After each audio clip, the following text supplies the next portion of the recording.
কিছুক্ষণ পরে ইসলামের দাওয়াত দিয়ে ঘরে ফিরলেন। মা আয়েশা সিদ্দিকা রাদিয়াল্লাহু তাআলা আনহা মা ফাতেমার যাওয়ার সম্পূর্ণ কথাগুলি আল্লাহর নবীর কাছে যখন তিনি খুলে বললেন, আল্লাহর নবী নিজে হেঁটে হেঁটে ফাতেমার বাড়িতে আসলেন। ফাতেমার বাড়িতে এসে ডাক দিচ্ছে, ফাতেমা গো, ও ফাতেমা, তুমি না আমার কলিজার টুকরা।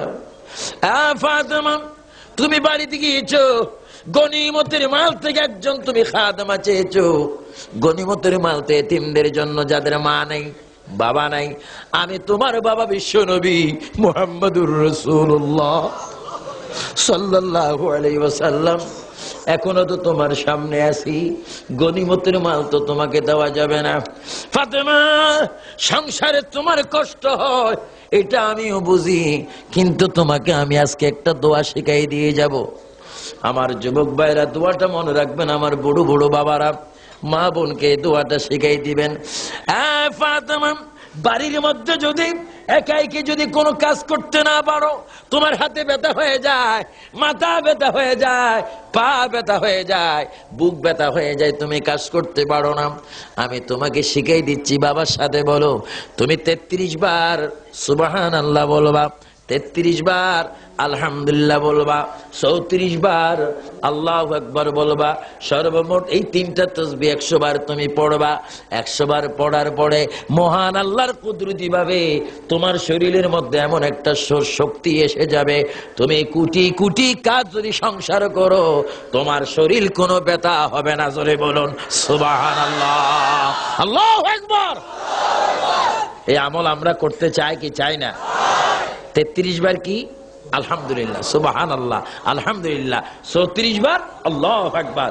এগুলো যদি মা বোনেরা আমল করে তাহলে কষ্ট, সুবহানাল্লাহ বলবেন না? দেখছেন আমার নবী কেমন গভীর মনোযোগ। মা ফাতেমা কেমন? ফাতেমা, মা ফাতেমার একজন বোন ছিল হযরতে বিবি কুলসুম রাদিয়াল্লাহু তাআলা আনহা। ওনার মাজার আমি নিজে জিয়ারত করেছি, হযরতে কুলসুমের জিয়ারত করেছি। হযরতে বিবি কুলসুম যে ঘরের মধ্যে ছিলেন, ওই ঘর জিয়ারত আমি করেছিলাম এখন থেকে 13 বছর আগে। মক্কা মদিনার সরকারগুলো এখন বড় বেঈমান শয়তান সরকার, ইসলামিক যত স্মৃতিগুলো ছিল সবগুলো ভেঙে দিচ্ছে। আমার ভাইয়ারাম, হযরতে বিবি কুলসুমের ঘরে আমি গিয়েছি, সেখানে 2 রাকাত নফল নামাজ পড়েছিলাম 13 বছর আগে। আমার ভাইয়ারাম, হযরতে বিবি কুলসুমের স্বামীর নাম হচ্ছে হযরতে ওসমান গনি।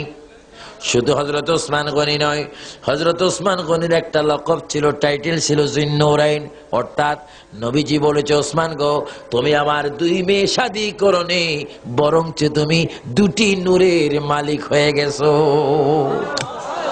আরো জোরে বলুন না সুবহানাল্লাহ। যেখানে নবীর মেয়েরা নূর, জোরে বলেন, যেখানে নবীর মেয়েরা সেখানে নবী মাটি হয়ে যাবে না? নবী বলে মাটি হয়ে যাবে। আপনাকে মাটির দুরূদ শরীফ পড়েন নাকি? আমরা সব সময় পড়ি। আমার বাবাই পড়েন, আমার দাদাই পড়েন, বড় দাদাই পড়েন, তারপরে পড়েন আদম আলাইহিস সালাম পড়েন, নূরে মুহাম্মদ সাল্লাল্লাহ লা ইলাহা ইল্লাল্লাহ হাসবি রাব্বি জাল্লাল্লাহ মাফি কলবি গায়রুল্লাহ নূর মুহাম্মদ সাল্লাল্লাহ আর জোরে নূর মুহাম্মদ সাল্লাল্লাহ মুহাম্মদ মুস্তাফা সাল্লাল্লাহু আলা তুমি বাদশাহ বাদশাহ কামলেওয়ালা মুহাম্মদ মুস্তাফা সাল্লাল্লাহু আলা তুমি বাদশাহ তরানে ওয়ালা নবী বাঁচানে ওয়ালা। বলেন তরানে ওয়ালা নবী বাঁচানে ওয়ালা। এই কথার উপর আপনাদের ঈমান আছে কিনা? তরাবে মানি, তরাবে মানি কোথায় তরাবে, কোথায় রক্ষা করবে? হুজুর কিবলা মাদ্দাজিল্লুল আলী বসে আছেন। ভাইরা আমার, আমি আপনি গ্রেফতার হয়ে যাব, গ্রেফতার এমন একটি গ্রেফতার, আনোয়ারা র্যাব বাহিনী পুলিশ বাহিনী যদি ধরে নেয়, জামিন পাওয়া যায় টাকা দিয়ে পয়সা দিয়ে ঘুষ দিয়ে, কিন্তু এমন একটি গ্রেফতার আমি আপনি হয়ে যাব হাসরের ময়দানে। ফেরেশতারা আগুনের রশি দিয়ে বাঁধবে, রশি হবে আগুনের, শিকল হবে আগুনের, হেসড়ে হেসড়ে যখন নিয়ে যাবে জাহান্নামের দিকে, নবীজি ডাক দিয়ে বলবে, ফেরেশতারা খামোশ, দাঁড়াও। ফেরেশতারা দাঁড়াও, কোথায় যাচ্ছ? কাকে নিয়ে যাচ্ছ? কেন নিয়ে যাচ্ছ? অপরাধ কি বলো? ফেরেশতারা বলবে, আয়া কা ইয়া রাসূলুল্লাহ, আয়া কা ইয়া হাবিবাল্লাহ। হুজুর এটা বড় বেনামাজি, হুজুর এটা বড় বেরোজগারি, হুজুর এটা বড় ছগলখোর, হুজুর এটা বড় সুদখোর ঘুষখোর, হুজুর এটা বড় জেনাখোর, হুজুর এটা বেশি বেশি ইসলাম বিরোধী কাজ করত, হুজুর এখানে কথা এক কথা কাজে আরেক রকম করত। হিসাব নিকাশে দেখলাম সে জাহান্নামী হয়ে গেছে, এই জন্য বেঁধে বেঁধে তাকে আমি জাহান্নামে নিয়ে যাচ্ছি। আমার নবী ডাক দিয়ে বলবে, ফেরেশতারা শোনো, তাকে নিয়ে যাও, আমার কোন আপত্তি নাই, কিন্তু আমাকে একটি কথার জবাব দাও। এই যে মানুষটিকে নিষ্ঠুর ভাবে হাতে পায়ে আগুনের রশি বাঁধছ, মানুষটা তো কষ্ট পাচ্ছে, পানি পানি করে চিৎকার মারছে, আমি আওয়াজটা না শুনতাম তো ভালো হতো, আমি শুনেছি, একটু দাঁড়াও, ওই মানুষটির নবীর নাম কি একটু আমাকে বলো। ইয়া রাসূলুল্লাহ, লজ্জা হয় বলতে, যার হাতে পায়ে আমি শিকল মেরেছি তার নবীর নাম মুহাম্মদুর রাসূলুল্লাহ। আমার নবী চোখের পানি ছেড়ে বলে, উম্মত, এই বুঝি অপরাধ করলি? ফেরেশতারা সামনের দিকে তিল পরিমাণ সামনের দিকে যাইও না, আমার উম্মত কি গুনাহগার না নেককার আমি নিজ চোখে দেখবো। আবার মিজানের মধ্যে চলো, যখন মিজানের মধ্যে আনবে, নবীজি নিজে নিজে দেখতে পারবে উম্মতের গুনাহ বেশি, সওয়াব একেবারে নাই। আল্লাহর নবী পকেট মোবারক হাত দিয়ে মিম হ্যাঁ মিম দাল একটা লেখা বাহির করে নেকের পাল্লার উপর এমনি ছেড়ে দেবে, বদের পলকা হাল্লা হয়ে যাবে, নেকের পাল্লা বাড়ি হয়ে যাবে। আল্লাহ ডিক্লার দেবে, ফেরেশতারা বেয়াদবি করিস না, আমার রাসূল যেই দিকে আমিও সেই দিকে।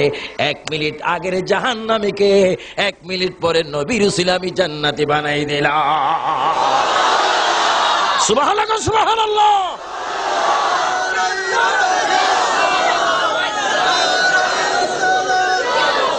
আমরা নবী চাই কি চাই না? নবী আমাদের দরকার আছে কি না? একটা সময় জোরে জোরে বলুন, ইয়া রাসূলুল্লাহ, ইয়া রাসূলুল্লাহ, ইয়া রাসূলুল্লাহ। গোসল করায়া কাপন পড়ায়া, বলেন, গোসল করায়া রাখিবে যখন কবরে শোয়াইয়া, লয় গো কোলে গোলাম বলিয়া, ইয়া রাসূলুল্লাহ, ইয়া রাসূলুল্লাহ। অন্ধকার কবরে যখন দিবে আমাকে, বলেন সবাই, অন্ধকার কবরে থাকিবেন নবীজি আমারি কবরে, লয় গো কোলে গোলাম বলে, ইয়া রাসূলুল্লাহ, ইয়া রাসূলুল্লাহ।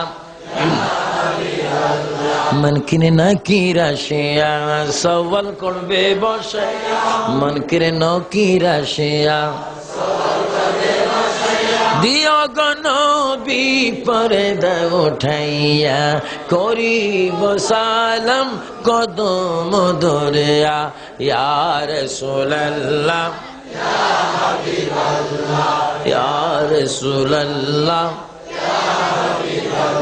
গভীর মনোযোগ আমার ভাইরা, নবীর কন্যা ফাতেমা ইচ্ছা করলে অনেক কিছু করতে পারতেন। তাহলে বোঝা গেল এখান থেকে আমরা শিক্ষা পেলাম, অনেক গরিব মানুষ আছেন, সংসার কিন্তু বড়,